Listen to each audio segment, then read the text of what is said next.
So obviously the Celtics are playing at a ridiculously high level, and they are on the hot pursuit to winning their first NBA championship since 2008. Now, obviously, that's assuming that they don't make NBA history by being the first team ever to blow a 3-0 lead. So taking all that into context, I kind of got curious, and I was thinking to myself, between this year's Celtics team and that 2008 championship winning Celtics team, which team was more impressive? Which team are Boston Celtics fans going to hold up higher in terms of the most impressive Celtics groups in NBA history? So let's get right into it, right? And I'm going to name off the biggest differences and similarities between these two groups and use that to create context to make a determination between who I think was better and whose title run was more impressive. So I think the biggest difference between these two groups is this.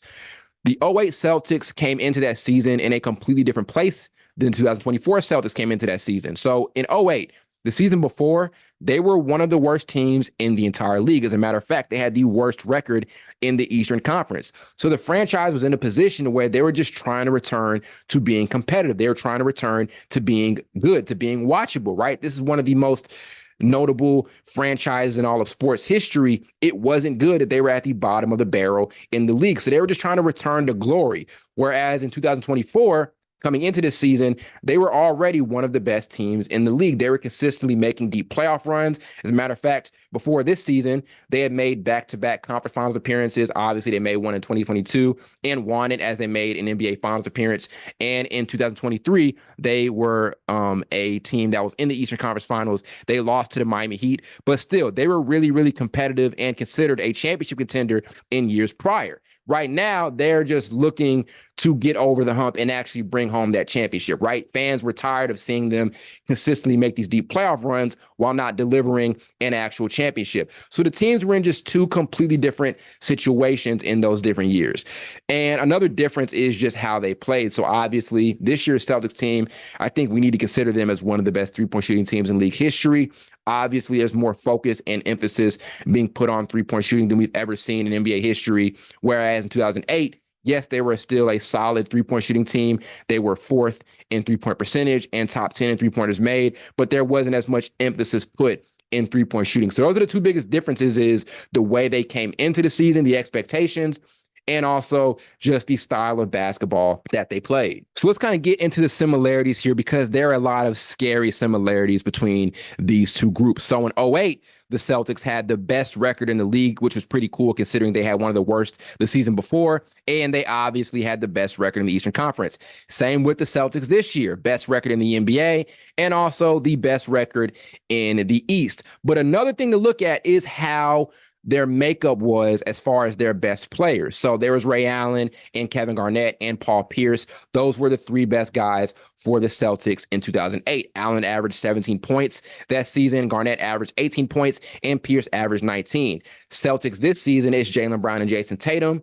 But the thing that's similar is this. In '08, there was no clear-cut best player on that team. Those guys played their roles so well, and I know they were all all-stars, but they meshed so well that it didn't make sense to try to single out the best guy on that team. Same this year. We're seeing a lot of people debate who's better between Jaylen Brown and Jason Tatum.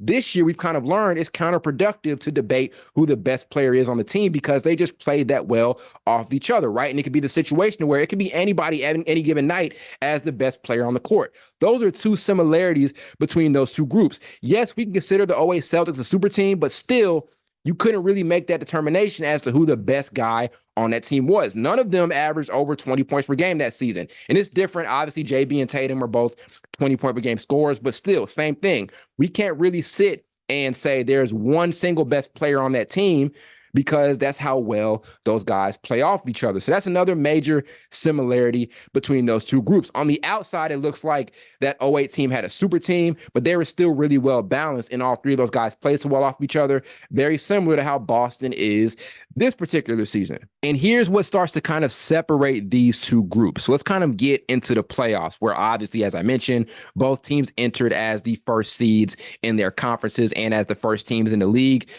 For the 2008 Celtics, their run to a championship, as far as who they played, their competition on the way there, was much more difficult than the 2024 Celtics. So with the 2024 Celtics, we obviously know they played a lot of injury-ridden teams, right? They played a Cavaliers team in the second round that was without Donovan Mitchell for a good amount of games, who was their best player. They played the Miami Heat in the first round, who was without Jimmy Butler, who was their best player. And every time he gets to the postseason, he turns to like a top 5 player in the league. And also they're without Terry Rozier, who is a very experienced shot creator. And in the conference finals, they played the Pacers, who were without arguably their best player in Tyrese Halliburton. And we know in this day and age, and really in NBA history, it's tough for you to win a playoff series when your best player is out for a substantial amount of games. The '08 Celtics had a much more rough path to their first championship, or their championship, not their first, but their championship that year.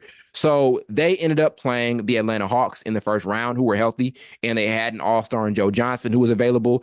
They played LeBron James and the Cavs in the second round, led by Mike Brown, who was one of the best coaches in the league at this point, and LeBron was just coming off of a 30-point-per-game season. And they also faced off against the Detroit Pistons in the conference finals, who were one of the best teams in the NBA the previous year and had one of the best offensive ratings in the league during 2008 and were the second seed in the Eastern Conference. And the NBA Finals matchups, I think, were also different, right? Obviously, this year's Celtics team is matching up against the Dallas Mavericks, who I think is a good team. You're led by Luka Doncic and Kyrie Irving, but that's tough to compare to a 2008 Lakers team who had the best record in the Western Conference, second best record in the league. They were led by prime Kobe Bryant, who had just won his first and only MVP award.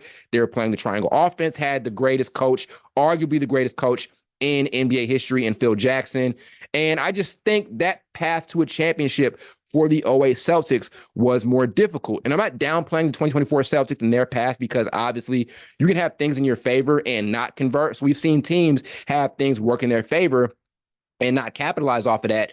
This Celtics team this year is doing a good job at capitalizing off of the things that are going in their advantage. But the 2008 Celtics just had a more difficult path to their championship. So that's why I give them an edge. So all those things taken into consideration, right?